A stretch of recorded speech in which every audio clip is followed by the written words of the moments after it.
So, we're finally here. After having these arguments fester in my brain for months on end, which is already way longer than most Dragon Ball fans think about anything, with many people from my own audience asking me to address them, and even people coming to me to represent them. It's finally time to put an end to this. Now for those who don't know, there are lots of videos, people on Discord, and especially people in my own YouTube comment section claiming that the main continuity Goku from either the manga or anime is 5D, 6D, or even just straight up Outerversal, or incoherent positions like beyond the tiering system. This is not Xenoverse or Heroes Goku, which this same crowd argues to be canon regardless. This is main continuity Goku from the Dragon Ball Super anime and or the manga that they're claiming is this strong. The Goku that we all know and love. Now, there are a plethora of issues that then arise from this claim alone, but there's some things I want to bring up before we start addressing the arguments themselves. Trust me, if you wish to truly learn something from my channel and why I don't align with these arguments, listen closely. As I've already talked about before on this channel, a high tide raises all boats. And as you'll see with the arguments made for Goku being this strong, if we applied the same line of reasoning when scaling other series, a lot more of them would then also be considered extremely high by the same metric. But conveniently, the ones that propose Goku is this strong actively downplay other verses and don't apply this same logic when scaling others, which already tells you something about the people that argue Goku being this strong. These arguments don't come from genuine people trying to scale the series with the intent to maintain its integrity. They just want Goku to win, and the other verses being stronger would conflict with that. This is something we in the community now dub agenda scaling, in which people will argue whatever they need to as long as it suits the agenda they're trying to push. In this case, Goku solos, with some going out of their way to make it their whole identity by arguing Goku is this strong. To even disagree with them is a declaration of war, with some taking it personally if you say that Goku doesn't win. These same people will actively hunt you down, harass you, bully you, then the cycle repeats, which is what I hope to put an end to with this introduction. This video is meant to educate those on the arguments these people make and the many reasons why I disagree with them, while backing up my disagreements by pointing out the many inconsistencies and issues that then arise from making these arguments genuinely. This is not meant to be a video series like back in the old days of YouTube power scaling, where you call the head honcho who helped pioneer the argument and battle it out with them. As I said previously, these people don't care about representing the series with integrity, and don't actually care about discussing what is the more consistent interpretation to have. They just want more people to hear their arguments and convert them like it's some power scaling cult. So attempting to engage with them, even with my arguments at your disposal, will only give them what they want. They don't care about whether or not they're wrong, they only care about what they can argue and get away with biting any and every bullet they have to. So hopefully with this video, I want to help prevent more people from thinking that they will be the person to prove them all wrong, because like I've already said, they don't care about being proven wrong, and you'll only be wasting your time. Now, some will probably ask if I'm giving them the attention that they want by doing this video. Sure, but this video isn't made for them. It's for those who truly don't know whether or not these arguments are valid enough to be talked about in conversation in regards to how powerful Goku is. And if I have to draw attention to these arguments so these people will have a better understanding with why I don't align with them, then that's the pill I'm willing to swallow. So with that in mind, let's talk about the first argument people often make in regards to the Otherworld. The first scan coming from the Daizenshuu 4. An actual data book meant to help provide more information about the series that couldn't be expanded upon in the manga. Trust me, this distinction is important for the other sources we'll be covering later in this video. Where this is the common translation I've been seeing, but when I consulted my Japanese translator ZEROTWO, it says this: a transcendental / supernatural world ruled by the gods, higher than the heavens, transcending dimensions that can't be perceived from the human world. The gods of heaven look down on the whole world from this place. Now with that said, the argument they often put forth is that this should make the Otherworld a fifth dimensional realm simply due to the phrase transcending dimensions. But the issue with that is that it completely disregards the rest of the text present, which talks about transcending and the fact that the Otherworld can't be perceived from the human world, aka the mortal universe, as well as a place where gods look down from. which if you take where the other world is placed within the macrocosm, that's literally sitting on top of the mortal universe, this makes sense. So in context, transcending dimensions in the most literal interpretation doesn't apply, as there's nothing that supports this as opposed to what I'm suggesting. But detractors will say that nothing contradicts the definition that it's super literal. Well, nothing contradicts the fact that everyone watching this video eats poop. But obviously, we would never just assume that's true until, it's actually supported and or proven by anything. Just like we wouldn't assume that Otherworld has a fifth spatial axis going by this vague definition, until it's actually supported by anything. It would also at the same time be an appeal to possibility, where simply just because such an interpretation exists, that means it can be asserted, which again, we would assume it's true when it's proven, not just because there's nothing that directly contradicts it. Not only that, but the argument that, but it's not contradicted, kind of presupposes that there's other stuff supporting it, as if this isn't their only line of real evidence. With this being said, it's referenced as being higher than the heavens, even though the other world contains heaven, and literally called a transcendental/supernatural world. Which yes, it's a supernatural world as in it's a place where the souls of the dead reside, with heaven being a place where heroes get to keep their bodies and continue to train while residing in the afterlife. However, it's with the word transcendental that these people are claiming that it supports the other world being 5e, but are actually conflating it with the word transcendent, because the word transcendental is defined as relating to a spiritual or non-physical realm. So the idea of it transcending dimensions has nothing to do with the other world having a supposed fifth spatial axis, but that you're going beyond the physical and proceeding into the afterlife, which is, what happens when characters go to the afterlife within the story. Essentially, the surrounding context and how the other world is treated within the series, it all points towards it being a spiritual realm where the souls of the dead and the other gods reside. I'd like to also mention that the whole lingo about transcending in regards to the dimensions is almost entirely power scaling lingo, not something really used when talking about vectors outside of our community. So in order for you to actually substantiate that the other world must be a 5D realm, you would need more evidence to suggest this, especially from the series itself, in order to make this argument consistent. Now, you will notice that this becomes a massive trend with these arguments going forward, which is inciting that the highest end interpretation must be the case in every piece of evidence they present. And because you can do that with the majority of these pieces of evidence and isolate these statements in a vacuum, cutting them off from the actual series, that it makes it consistent. Basically disguising these very bad arguments by coding them in a numerical consistency, so that people will get fooled into thinking that these interpretations aren't being taken out of context if similar wording or conclusions can be drawn from multiple sources. This ultimate search for specific words is what we like to call keyword scaling, where you look for specific words or phrases and assume based off of the word itself being at all present, then it means it scales very high. However, most who have any education whatsoever know that no one word has just one definition, in which requires us to analyze the context surrounding the word to better understand the meaning of the sentence itself. This often leads into a game of semantics, where people argue over the meaning of a specific word, phrase, or sentence, which unfortunately, because Dragon Ball fans infamously can't read, this type of conversation was inevitable.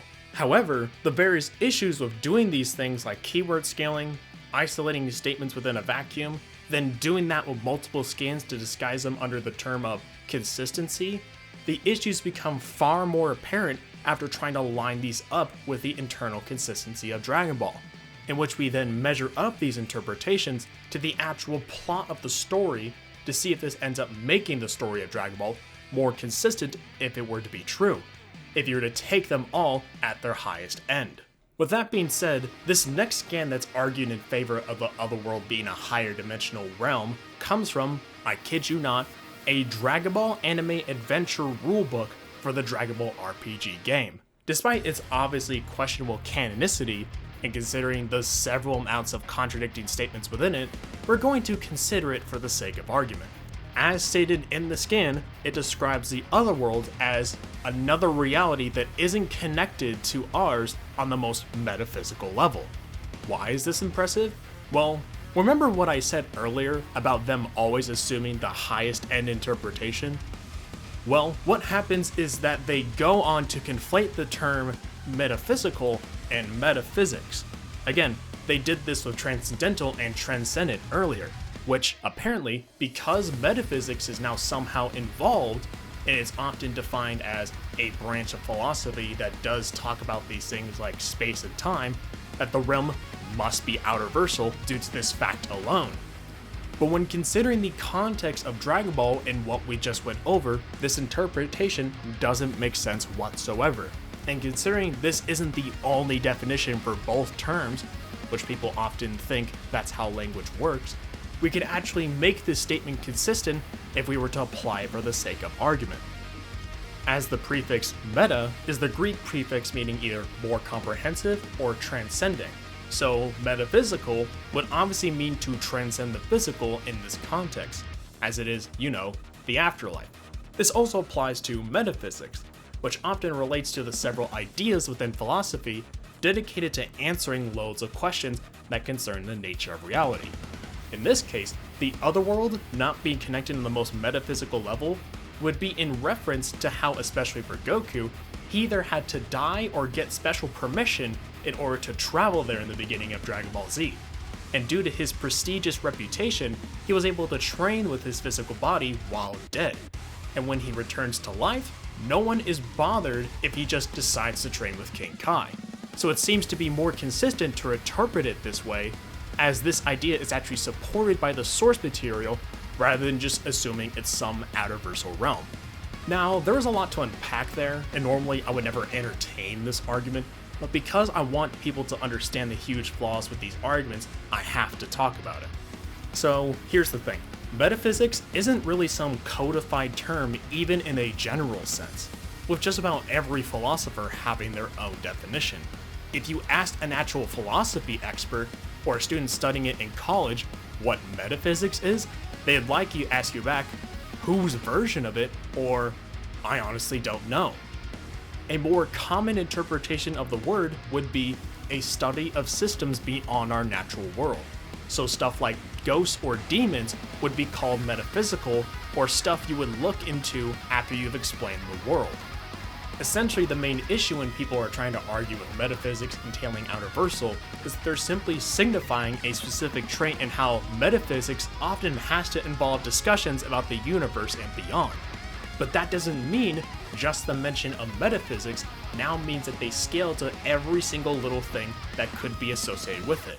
It's just like how people assume because we see an anime character read a Superman comic that all of a sudden that means all of DC is canon to that series, when that specific instance can easily be interpreted as just a simple cameo, and to suggest it being canon to DC Comics requires more evidence, just like how we need more evidence in things to suggest that simply the mention of metaphysics entails that the verse now scales above the concept of space and dimensionality.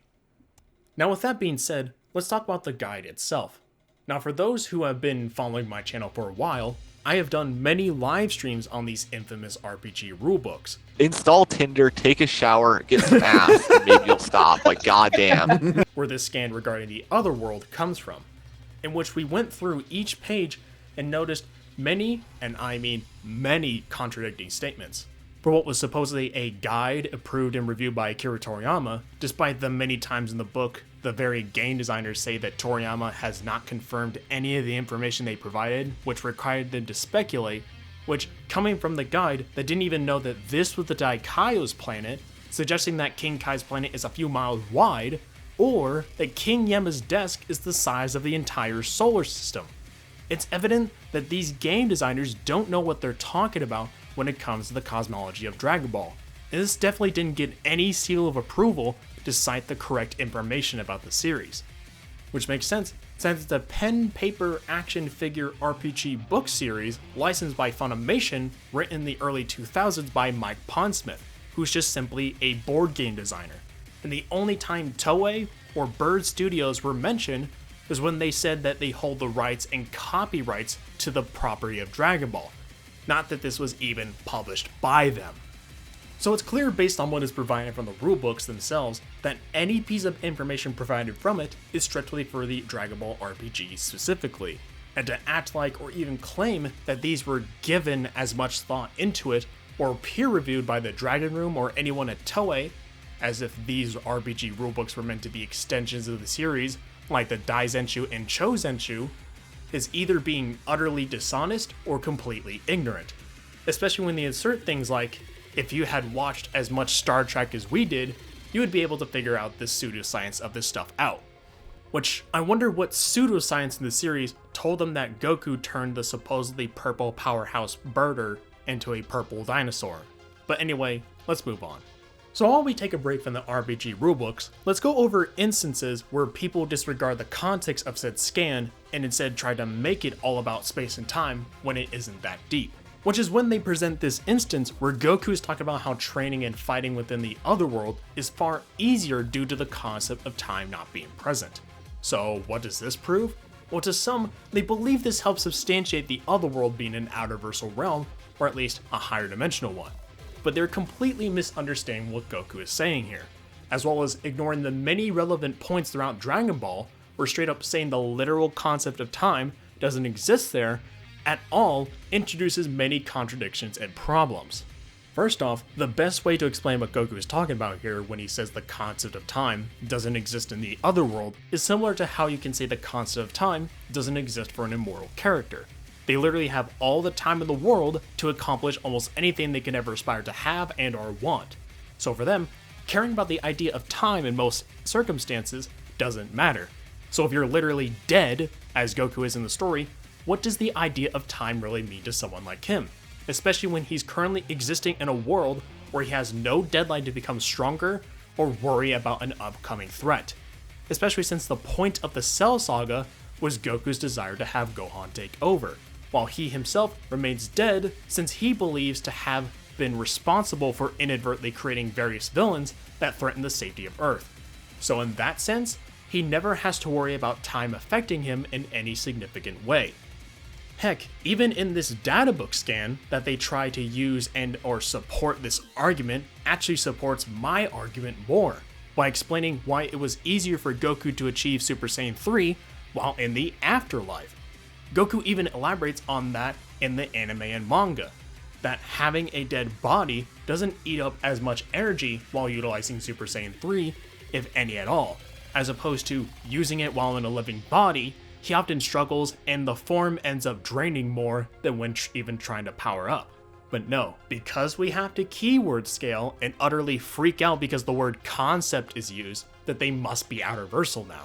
And of course, because context doesn't support this interpretation, they have to disregard it. So obviously if the properties of being dead while in the afterlife is ultimately what made it possible for him to unlock, let alone maintain Super Saiyan, with the added fact that Goku doesn't have a deadline to unlock it, like he's Ichigo trying to achieve Bankai, it makes sense why Goku emphasizes on how this wasn't a worry when he was in the... It's almost like the word concept doesn't have one set definition to it. And in this case, saying the concept of time not existing is not meant to reference complete non-existence of time on the most fundamental level, but the idea of time being relevant and or a worry for literal dead people might as well not exist. With that being said, let's just assume for the sake of argument that this is true. Well, this essentially then introduces many plot holes as a result of biting this bullet, since if we assume the otherworld is a timeless place like these people are claiming, then Goku moving in it gives him inaccessible speed. Not only this would also mean that Goku would literally have more than an infinite amount of time to accomplish any task he wanted in comparison to the mortal world. Think about it this way, the reason why training in the Room of Spirit and Time was seen as such an advantage was because you can accomplish a year's worth of training while only a day passed in the mortal world. So claiming the other world is completely devoid of the concept of time, Goku could literally train there for more than an infinite amount of years and return to the mortal world as if no time passed at all. Which, not only would this idea lead to many plot holes to be introduced if we took this statement as literal as possible, this interpretation is contradicted by every single arc in Dragon Ball Z. Don't believe me? Well, let's start off with the Saiyan arc. Goku literally specifies how long it took for him to travel across Snake Way in order to arrive at King Kai's planet, which King Kai reiterates how much time Goku has as a result of that, even specifying how much time it would take for him to travel that same distance post-training. If the other world was truly timeless, these very clear distinctions would never have been stated. This also literally contradicts the whole plot point of Goku trying not to be late when Nappa ends up killing most of the Z fighters, as if he had inaccessible speed, he would literally arrive there in zero time, and no one would have had to have died. So assuming this to be the case literally contradicts the series itself. As I mentioned earlier, training in a truly timeless void would mean Goku would never have to worry about time passing in the mortal world, just like how Hit can enter his dimension where time doesn't flow in comparison to the mortal world. So he can perform any number of actions he wants while he's in it. So imagine if Hit never had a time limit for how long he could stay within this dimension. That's what being in the other world would be like if it was devoid of the concept of time. While on the subject of King Kai, in the Frieza saga, it was a relevant plot point that King Kai had only a finite amount of time to come up with a plan for the wishes, as King Kai was talking to them in real one-to-one time as events were happening. But as most detractors would say, that this is all simply a case of plot-induced stupidity, that just because they don't perform the feat doesn't mean they don't have it, fiction is just weird like that. Or simply use that made-up concept as if it's capable of blanketing over any and all contradictions that result from their interpretation. But that's not justification, nor is that a counter-argument. Just calling the plot stupid in hopes to counter is actually an admittance of you being unable to justify why Goku having inaccessible speed or that the other world being timeless is more consistent than to just assume that both of those claims aren't true.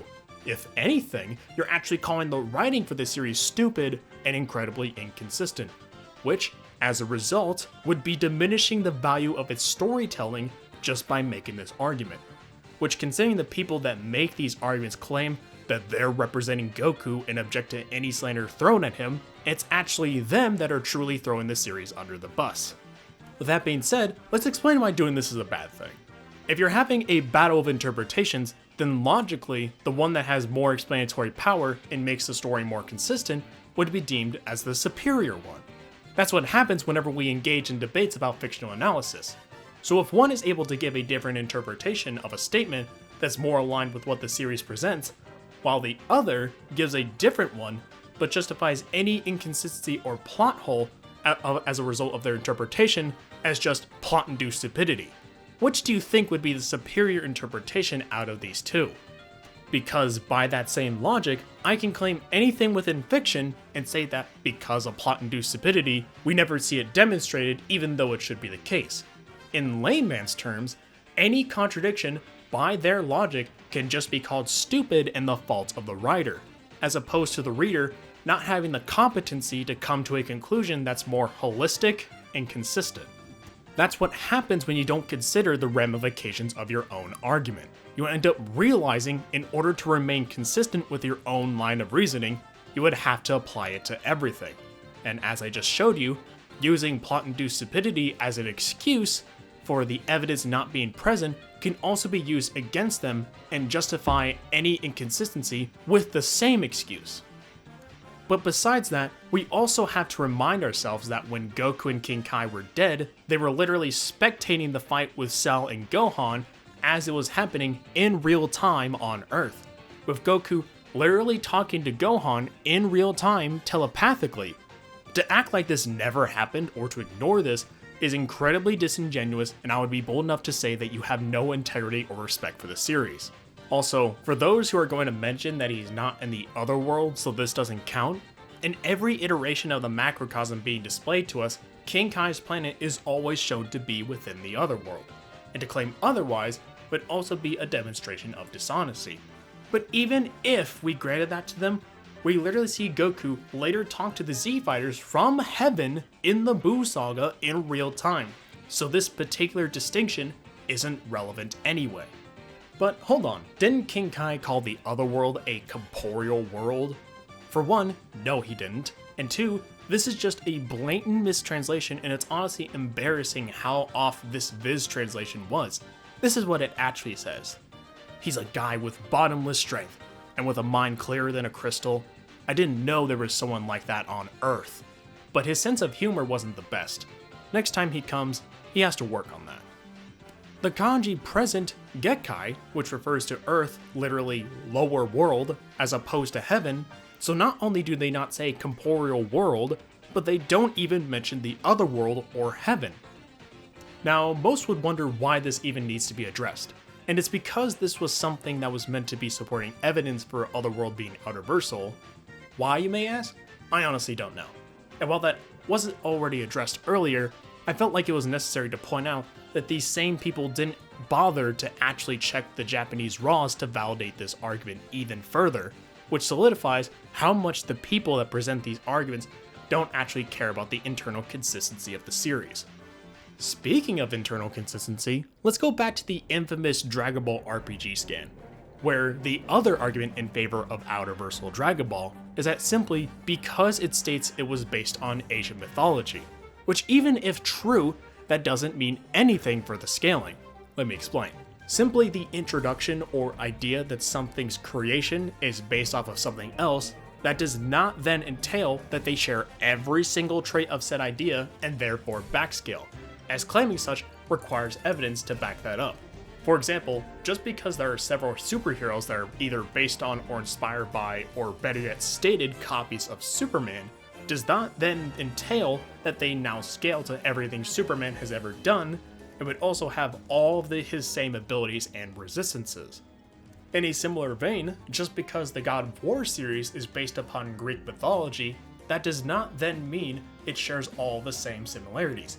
If anything, it is up to the series itself to demonstrate said similarities in order to make a connection, as well as the person making the claim that they are the exact same, besides just being, as it states, an inspiration.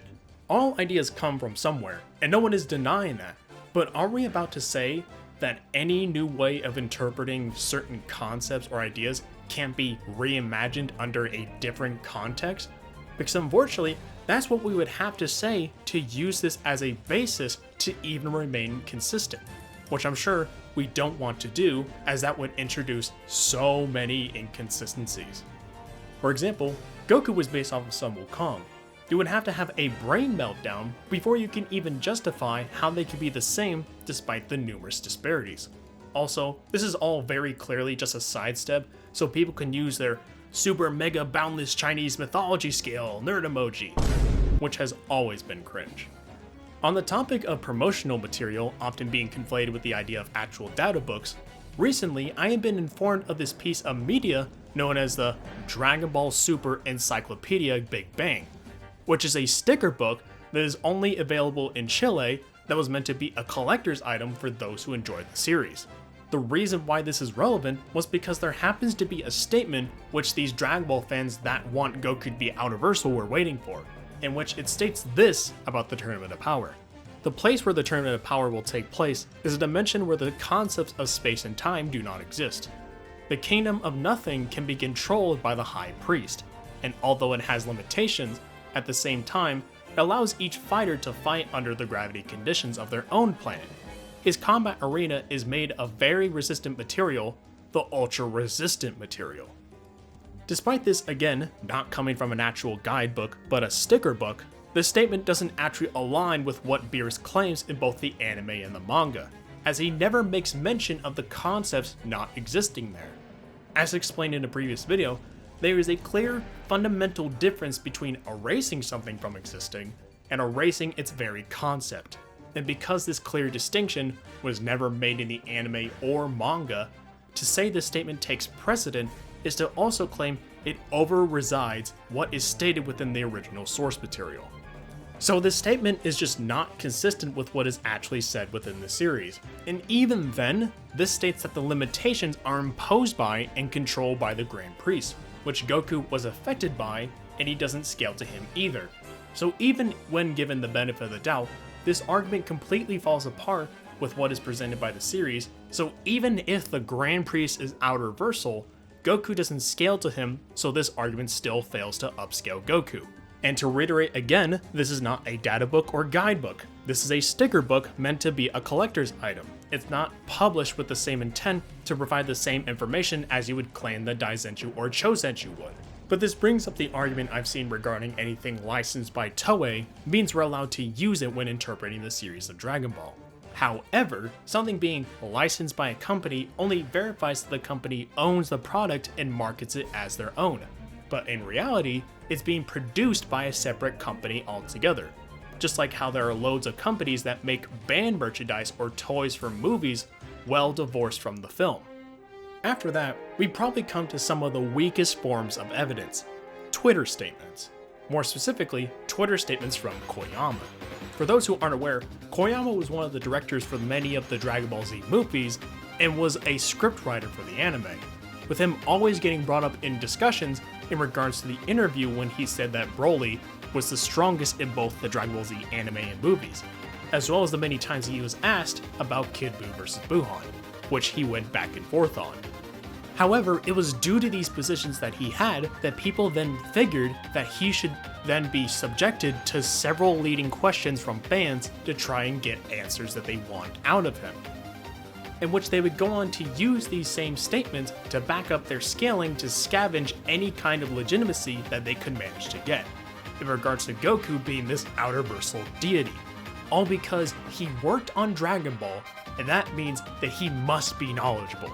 Little did they know that Koyama wasn't as gullible as they originally thought, as he would go on to later clarify that none of what he says should be taken as fact, that simply everything he states is simply his own personal opinion, which would retroactively take away any legitimacy they hoped the statements would provide.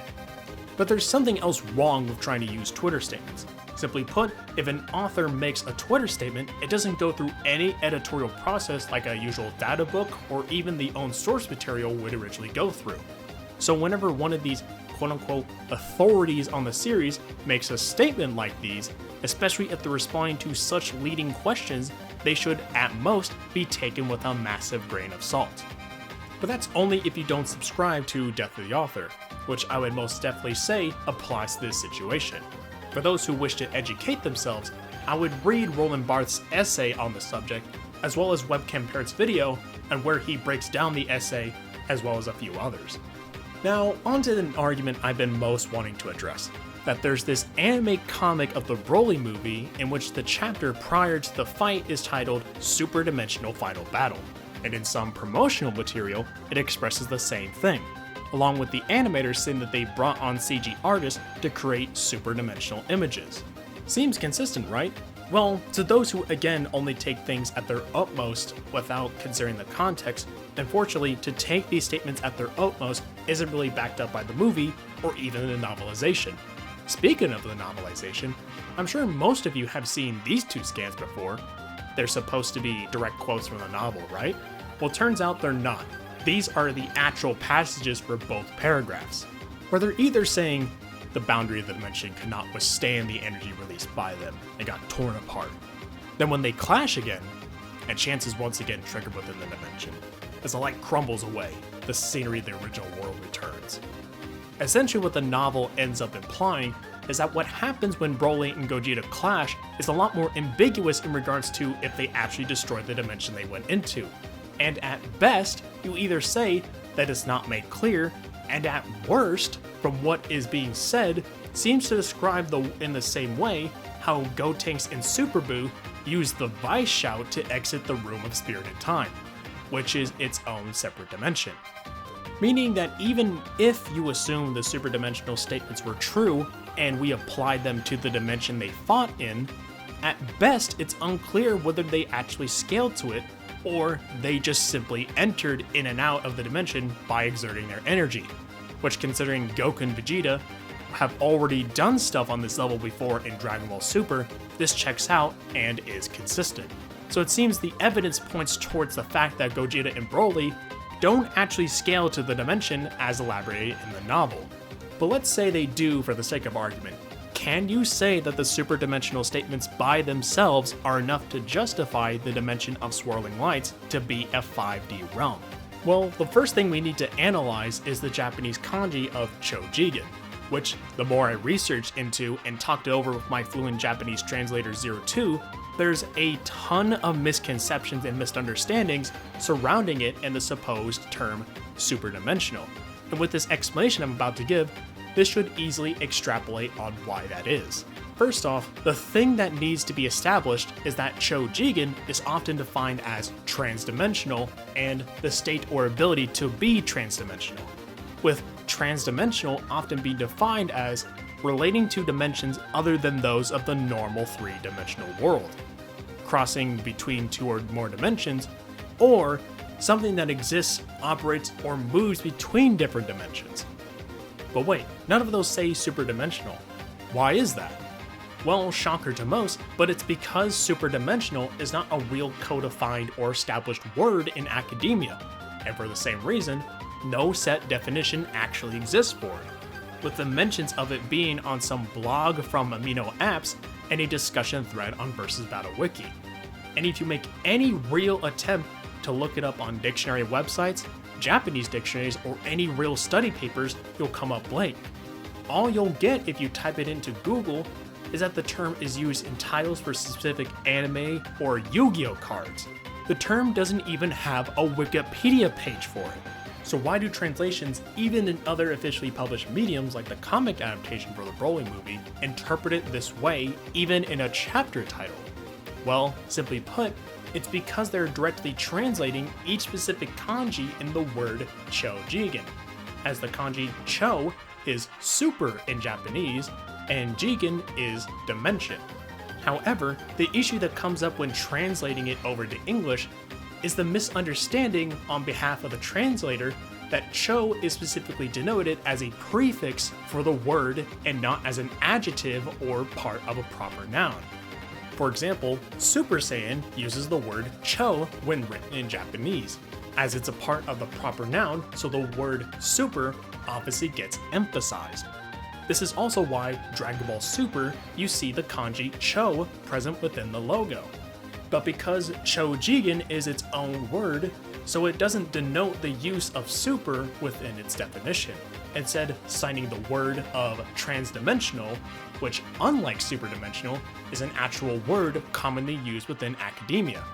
So to reiterate, anytime you see translations citing something as "this is superdimensional," unless it's a title or a specific character or series, it's simply a mistranslation. So if anyone tells you that Chojigen refers to something 5D or above, they are lying to you, and that any use of the word is entirely dependent on the context in which it's used in to find out what it means, as transdimensional can mean anything outside or different from the normal 3D world. So even if we refer to the dimension of swirling lights as being transdimensional, it doesn't really tell us anything about its actual size or how many vectors it's composed of. What's also really funny is that this sort of argument has been mocked when Sonic fans used it, but now when Dragon Ball fans use it, it's fine. Yet another example of Dragon Ball fans hating tides more than flat earthers. Simply put, there's not enough information given about this dimension that Gogeta and Broly fight in to substantiate how truly impressive it is, even if we claimed that Broly and Gogeta destroy the dimension, which is at best unclear. And considered we're way past that arc in the manga, and the novel is just as vague about it, we probably never will. This would also apply to the promotional material for the Battle of Gods movie, in which translations have also said that it was a super-dimensional battle. But unlike the Broly movie, nothing actually happens within their fight to justify why this would be the case. No breaking of the dimensions or even the destruction of the macrocosm. But even if we cite that it can be higher dimensional, that doesn't then entail 5D specifically, nor would it make sense in context since there's nothing to suggest that interpretation. Since we talked about Beerus, it's also about time we talk about the other statements from Chozenshuu 4, an actual data book this time, where it states that his power transcends dimensions, and in the Battle of Gods battle box, where it states that his power goes beyond the dimensions and levels of past villains. While that second one can obviously be just reinstating that Beerus is that much above the rest of the villains that have been shown, and considering Majin Buu and even Cell have some high-end scaling for being high universal, it would make sense to say that Beerus is 4D because of this, which ends up making Beerus destroying the macrocosm that contains multiple universes make more sense. However, the weird thing about the battle box and the super dimensional battle statement earlier, even when considered, only applies to the Battle of Gods movie, which, as we went over earlier, the macrocosm destroying feat doesn't actually occur. And with the fact that the Chozenshu coming out 2 years before Dragon Ball Super even aired, this means that the statement of transcending dimensions would also have to be vague, since again, this would only apply to the Battle of Gods movie and not the anime. Which, considering the many differences in how the arc, and especially the fight play out in the anime, ultimately retcons whatever occurs within the movie, making these statements, unfortunately, null and void. To even act like the statement holds any weight to the anime would to also act like the Toriyama comparison between Goku, Beerus, and Whis' power from the interview still applies, which contradicts what is shown and stated within the anime. But even if we said that the statement applied to Super, it's not like it would suddenly make him 5D as we already went over, as we would be forced to interpret the statement based on context and consistency. Unless you already believe that the macrocosm is a 5D realm, this statement existing isn't enough on its own to uphold that position by itself. And while we're on the topic of using specific words under specific context, another argument that is brought to my attention was the Dead Zone, where people had cited that the description of it from the Daizenju 6, where it is called a hyperspace. However, it's due to the fact that in the raw Japanese kanji of the databook, it could also conveniently be interpreted as superdimension, which, as we just went over, just means something being transdimensional. And I believe the fact that it was previously translated as hyperspace makes more contextual sense, as a hyperspace is often defined as a space with more than 3 vectors. So unless there is evidence that the Dead Zone has more than 4 vectors, then we can't say that it's 5D. Even then, no one scales to it whenever it's pulled up on screen, even in the anime filler. Not until maybe Battle of Gods when Goku and Beerus were threatening the whole macrocosm. However, that's also then assuming that the Dead Zone is even within the macrocosm, which in every iteration of the map of the Dragon Ball macrocosm, the Dead Zone is never shown nor stated to exist anywhere, which already might tell you how little it means of Garlic Jr. existing in the anime filler means to the creator of these data books. Even if it was, it would just be a +1 on the amount of universes Goku can destroy simultaneously, so nothing really to note here.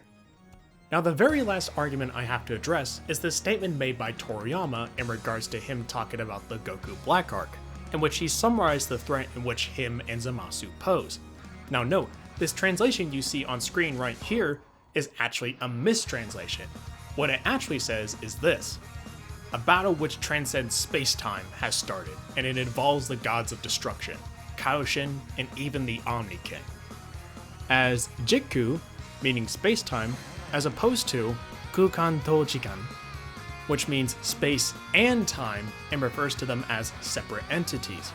This distinction matters because they would argue that if previous feats made Goku 4D, then this statement would therefore make them 5D, when in actuality it refers to the space-time or space-time continuum, which in context this makes far more sense, since the following sentences then start referring to how Zamasu and Goku Black go on to involve characters beyond the normal universe and the other timelines, such as the other gods and even Zeno into the conflict, for which Zamasu and Goku Black systematically kill all the gods of the multiverse within future Trunks' timeline, then fused and become so powerful that seemingly Goku had to request the help of Zeno. So in context, it's not saying anything about Goku Black or Zamasu's power literally being beyond 4D, but simply that their plans and or battle goes on to involve said characters, again, to try and assert this would make them 5D, as opposed to what I suggest requires the evidence to back this up. Unfortunately, said evidence does not exist. And besides the arguments that argue that literally everything in Dragon Ball is canon and scales to each other, that is basically every major argument made in favor for Goku being 5D and beyond. I know this is a long time coming, and I'm sure this probably has still upset a lot of people. And I even got comments from others from multiple platforms saying that I either have this agenda to downplay Goku, or that simply the reason I argue this way is because in actuality I hate Goku. So let me end it with this. Despite the various amounts of memes we often make in regards to the series being basic, and the Goku solos meme being highly overused, there's a reason why Dragon Ball gets this much attention and praise. Goku is a great character, and Dragon Ball is a good series, and I would have never gotten here if I was never introduced to it back when I was 12. And if I never enjoyed this series, then I wouldn't have wanted to make videos about it. Heck, I literally have a Dragon Ball tattoo on my chest that I got several months ago. However, it feels like more and more of these people that make these arguments are falling under this same mentality that their favorite character has to be strong to be considered relevant. That they're not as valued if they aren't just some overpowered character that does in fact solo every other verse. However, the whole thing about a character's philosophy being represented on how strong they are compared to others doesn't apply when you start talking about characters outside the series. Just because Goku loses to some other character doesn't then mean he loses what makes him an influential and great character in the first place. Let me remind you that Goku is one of the top searched up people of all time on Google, and Goku is often seen as the main representative of strong anime characters even if he doesn't deserve it half the time. Goku will always be the figurehead of shonen despite what One Piece fans will tell you, and he will always be seen as a powerful character. But this doesn't justify the need to then come up with arguments that end up discounting what's internally consistent for the series to be at. And what's essentially happening is that these people are looking at these arguments with a numerical consistency in mind, which means they're only caring about how many statements there are that can be interpreted this way, instead of analyzing them to find out if those interpretations would make Dragon Ball more internally consistent. Because yes, when you isolate these statements and present them to someone while misleading them to believe they can only be interpreted this way, to the average person, this may come off as convincing. But as we just covered, these arguments fall apart when you take into the actual plot of the series into account. And it surely doesn't look good when these same people see a former scriptwriter on Twitter answering fan questions, like he's Oda answering questions for the next chapter's SPS, and then abuse that title to then ask incredibly leading questions about Dragon Ball's cosmology. That's something he has already admitted he knows nothing about and shouldn't be seen as a proper source on it, to then further push this Goku Solos agenda. It's similar to how fans of One Piece on Twitter were pushing this false narrative that Toei is hiring a Warner Brothers animator to animate Gear 5, in which this was in truth a disguised attempt to act like they're on the side of what the author intended, and so they can continue arguing that Luffy has Toon Force and can then perform feats on the levels of Bugs Bunny. However, upon further research, the animator in question was a freelance animator that happened to do work for Warner Brothers and was not handpicked specifically to work on scenes with Gear 5. So this behavior isn't necessarily exclusive to only Dragon Ball fans. It's incredibly disgusting and immature behavior, and I wish people would stop bothering these guys on Twitter of all places, just to fish answers out of them. Not to mention, these statements, unlike a data book, don't go through some editorial process before posting. So it's not like Koyama's statements were reviewed by others and then said, "Yep, this is correct, Koyama, post it." They should only be seen as personal opinions and not statements that hold any kind of weight. Which I believe Koyama realized too many people were taking his statements too seriously, and had to reinstate this fact many, many times. But as we know, some people only hear what they want to hear, and still use them anyway without mentioning Koyama's admissions to them only being personal opinions, or him stating that he's not this end-all be-all source of what is to be interpreted as Dragon Ball's cosmology. So the big takeaway from all of this is that numerical consistency shouldn't be valued more than explanatory power and internal consistency. There are many ways you can interpret things, and often taking things at face value without considering what makes more sense to be true is not the best way to form well-constructed arguments. It is incredibly easy to form these types of arguments as I demonstrated in a stream with my friend Clothespins when reacting to these arguments live. Context is everything. Anyway, I hope you guys enjoyed this video. Sorry this took so long, but I hope it was worth the wait. I would like to thank my friend ZEROTWO, who helped with giving the proper translations and helping me out with the explanations with why they're more accurate than the ones that have been plaguing this community. His information will be in the description, as he does translation commissions. But until the next one, thank you all for watching, and class is dismissed.